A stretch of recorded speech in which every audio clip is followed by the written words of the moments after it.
Hi, this is Amanda Elo'esh, and I just decided to do a little live stream to share about working more masterfully with entheogens, also known as psychedelics. Entheogen is a bit more reverent, more respectful term because it talks about working with substances that alter our consciousness for the purpose of activating, generating, and accessing the God, goddess, the divine within. Entheogen means generating God within. And so I like that term, entheogen.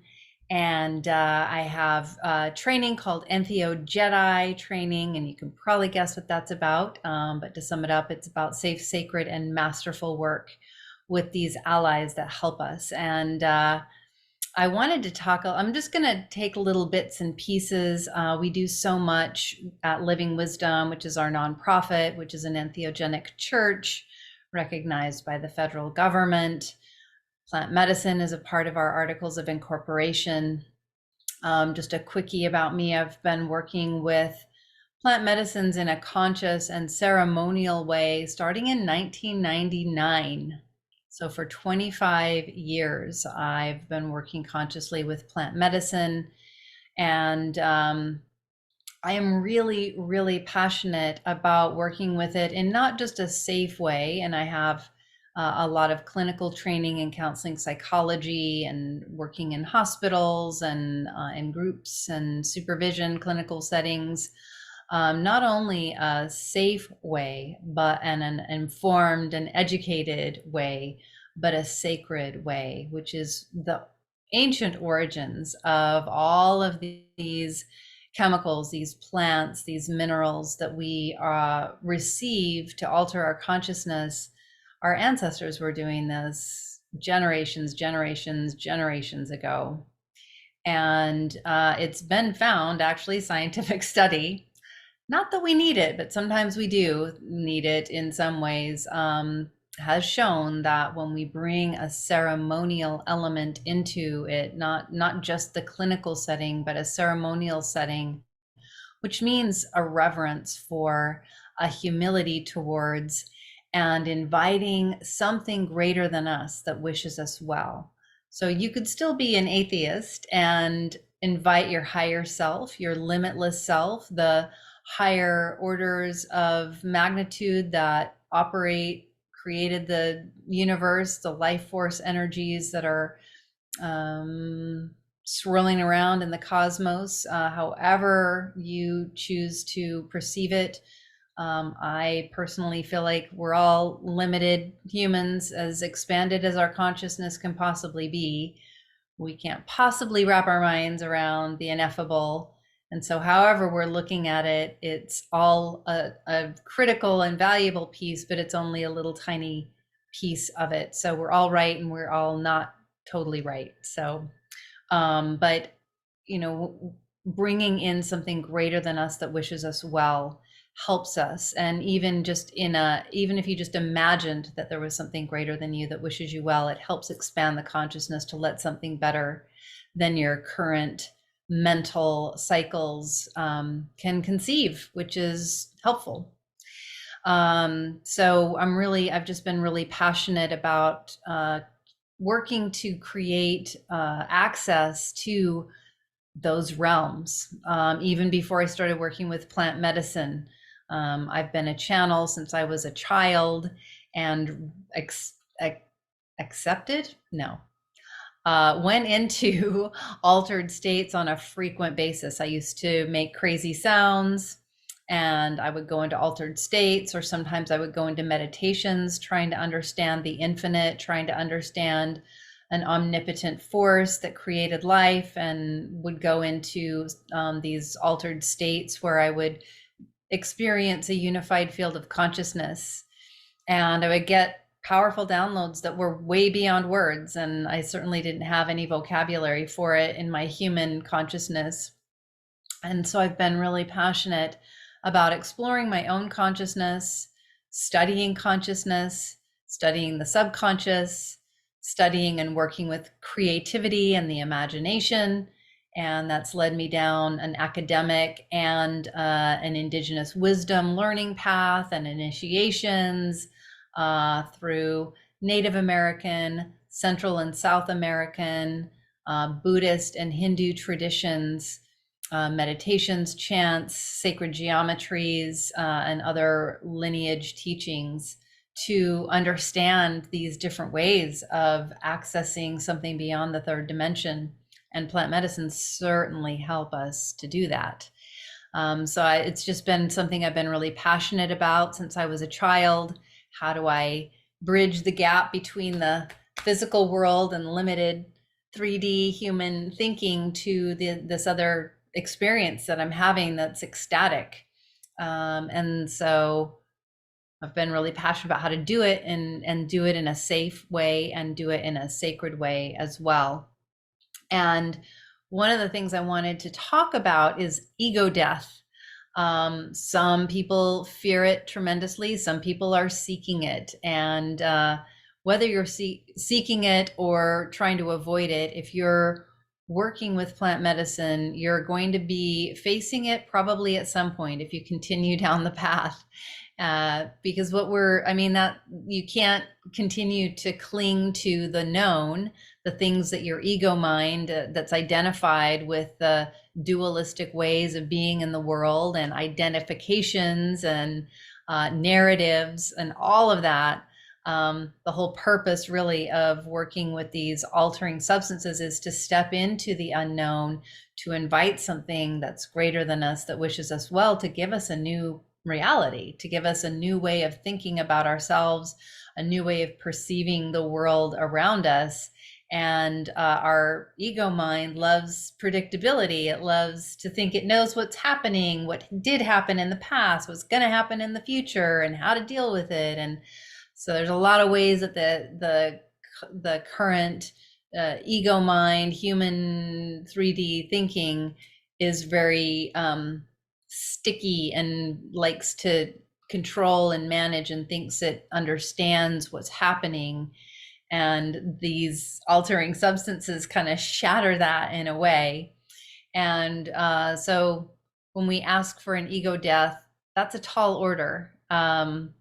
It's good to not expect it. It's good to allow it to come in the right timing. And it's a lot bigger thing often than we could ever even experiencing it already. I've experienced the ego death multiple times in different parts of me, facing that over and over. And still every once in a while I hit layers that are incredibly humbling. And what I find for myself is that the parts of me that have been hiding out in shame and self-judgment, limiting myself, convincing parts of myself that I'm anything less than sacred, and treating myself in any way less than sacred, and treating my life and or other people or experiences in my life as anything less than sacred. Well, when I come into communion with the holy, with the divine, with the infinite, it brings up this deep awareness of these parts. And then I go into shame and this part of me is really bad. But the holy, everything that's greater than me, that wishes me well, doesn't see me that way. But it's like the great contrast between this beautiful, ineffable, ecstatic, loving, kind presence shines the light on the parts of me that I haven't been willing to give the light and the love to. And it can be quite intense. And so when we ask for that ego death, you got to be careful what you ask for. I think in general, it's most helpful to ask for the medicine to give us what we're ready for, to ask for help. Can I have help with having better thoughts about myself, better relationships, better clarity about my purpose work in the world? How can I be of service? I'd like clarity around that. I've been witness and held space multiple times for folks who did and did not ask for, consciously ask for ego death, that got it. And it's a lot. It's a really big experience. It's a powerful initiation. And I think more and more it's showing up in the medicine because we don't have these rites of passage. We don't have these initiations that help us to really remember the sacred nature of our own life and the sacred nature of all life. And the plants embody it. The plants are rooted in that reality. And when we really commune with these master plant allies, they can help us, and they can help us in bigger ways than we were expecting. So I just want to talk a little bit about that, the ego death, and a little bit about what it is and how it can impact. I mean, we can definitely feel like we're dying. We can definitely get lost in the fear of like, I'm actually gonna die, and that can come up. And the reality is part of us is dying, but it's not leaving. In a recent ceremony, one of our guests was, I don't know, that was not her prayer. It was not to have an ego death, but she did have a big ego death. And there was this alternation between, I want this part of me to die and I don't want to die. I want this part of me to die and I don't want to die. And it's like, if you look at the metaphor, the life cycle of the caterpillar turning into a butterfly, the caterpillar only knows itself and the world around it through the eyes of a caterpillar. And it doesn't even really know what's about to happen when it goes into that cocoon and starts to dissolve. When it starts to dissolve, part of its system, its immune system, reacts by sending out antihistamines to fight off the transformation that's happening. So there's something inside the caterpillar that doesn't want this change to happen. And I look at it as that's kind of a lot about us. We go in, we want this growth, we want this expansion of our consciousness, but we're not even really aware of what all is involved in doing that. It requires being very uncomfortable. It requires letting go of a lot of things that have held us up and held us together and helped us to survive. And it's like diving into the void, turning into mush, and trusting that the sacred codes of our greater consciousness, of our next level of growth, are going to emerge and vibrate and create a new sacred geometry, a new sacred architecture that forms our new consciousness, that forms the new body, turning the caterpillar into a butterfly. And it's not as easy as it sounds. It's easy to talk about, but it's not as easy as it sounds. And even just a couple of hours of being at a peak experience while the caterpillar turns into a butterfly or simply turns into the mush can feel like forever, and it can be quite intense. And I'd say most of our ceremonies, about 99.9% of the time, folks are getting a transformation that's powerful and profound and yet very gentle. And the combination is expansive and mind-blowing. And every once in a while, the part of us that needs to die or transform, basically, really is what's happening. It's transforming. It's turning from the caterpillar into the butterfly. So the caterpillar is technically dying, but that life force is turning into something new and elevated. That can feel like a really agonizing experience. And it's really, really important because we never know when that's going to happen in a medicine ceremony. People can ask for it and hope that it happens and not get it. And people can have no clue that might happen or not want it to happen. And it might be, or have something that happens to them early on. And we never know when it might come up. And it's so important to have someone who knows how to hold space for that, because it can be the difference between really disconnecting and disassociating and not coming back for a long time, sometimes ever.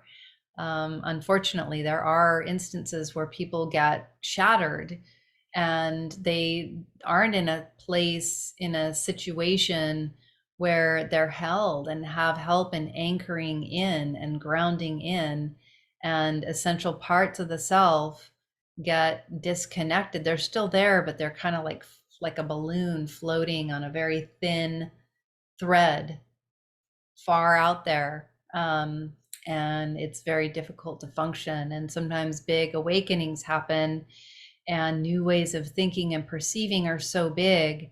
And it's very ungrounding. It can be very frightening, even if it's an awakening or an enlightenment that's happening. So it's really important to make sure that there is somebody around who can hold space for that. So, and how do you know? I mean, I think there are a lot of people that think they can hold space for those things, just like we think we want an ego death. And then when it happens, like, oh, this is big and it's intense.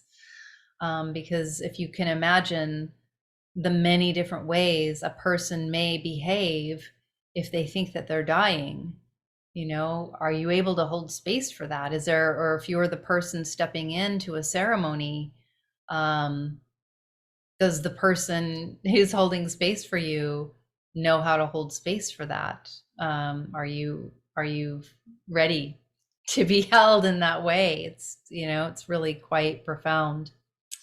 And one thing that I've found that's really, really important, and I started doing this work before I started serving medicine, when I was just working with people with PTSD and other forms of trauma, in medical circles and in transformational circles, where people were sometimes accessing really deep trauma, out of the blue. Something all of a sudden bubbled up that they weren't aware of before, or a part of the self all of a sudden is like, feels a sense of safety and lets go of something that's been tightly held in and hidden. It can bubble up to the surface. I'm grateful I had the opportunity to learn how to work with that on a clinical basis and get a lot of supervision and support and training in doing it, because it is quite intense when somebody's going through that. And to be able to really be present and not activate my own fear, my own worry, to stay in a very grounded, centered, peaceful state. It's really, really helpful to try to stay in present moment, because in present moment, grounded, making eye contact, touching the physical body. Oh, this is my body. These are my arms that I'm squeezing. I can feel myself squeezing my arms. Today is Monday.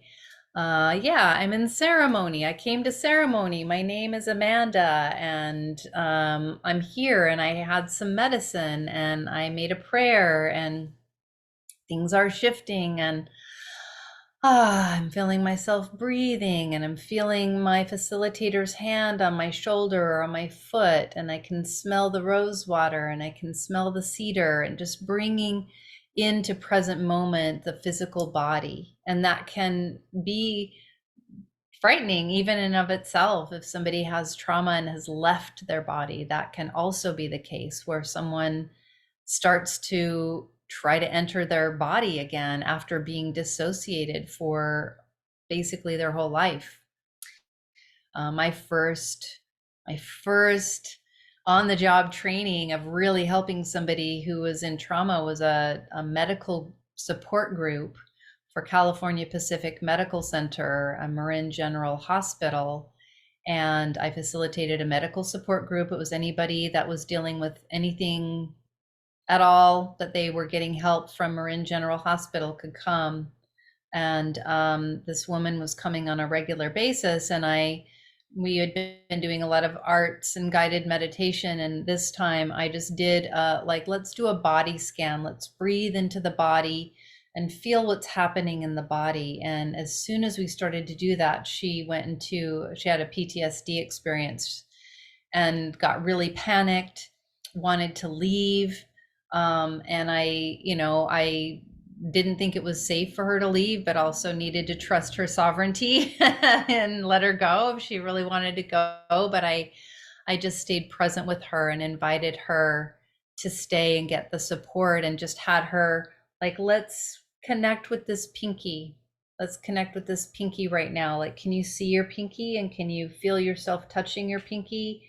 And I just had her say her name over and over, and then let's go to this finger. And then she eventually like got herself into her all the way up to her elbow. And I remember she said, I haven't been in my body since I was about 4 years old. And it was really frightening at first, but it's really exciting to start to realize like I'm coming back into my body again. And she went home and continued to do the practice. And when she came back the next week, she said, I'm all the way up to my shoulders in both of my arms. And I can't even remember what that was like. And I'm so excited to be coming back home into my own body. I feel safe finally.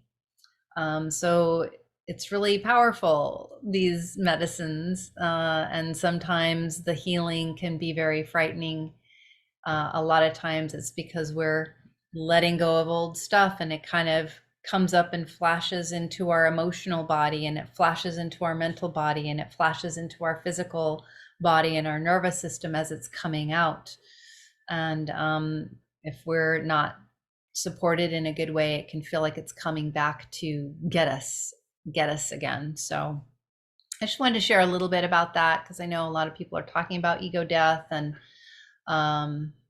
wanted to give a little bit of insight, and also share a little bit about me and about Living Wisdom and our work. We're in Calistoga, California, and we do work with the sacred plant medicines. We also offer other opportunities to gather and do healing with cacao and sound healing. We do online entheogen preparation and integration support.